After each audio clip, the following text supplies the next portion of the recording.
नमस्कार मित्रांनो, ANV creation कथा या चॅनलमध्ये तुमचं स्वागत आहे। आज मी तुम्हाला इयत्ता दुसरीच्या जुन्या मराठी बालभारती पुस्तकातील आमची मंजू हा धडा ऐकवणार आहे। ही आमची मंजू फार गुणी मुलगी। ती सकाळी लवकर उठते, दात घासते, तोंड धुते, दूध पिते। नंतर आई तिची वेणी घालते। अंघोळ झाली की स्वतः कपडे घालते। मग ती अभ्यासाला बसते, मन लावून अभ्यास करते।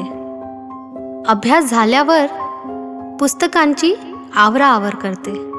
जेवायला बसताना स्वतः ताट मांडते, पेला भरून पाणी घेते।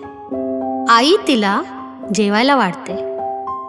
ती प्रत्येक पदार्थ चाखून पाहते, प्रत्येक पदार्थ ती आवडीने खाते। ताटात काही शिल्लक ठेवत नाही। जेवण झाल्यावर ती आईला सांगून शाळेत जाते। शाळेत तिला खूप मैत्रिणी आहेत। मैत्रिणीशी गप्पा गोष्टी करायला तिला फार आवडते।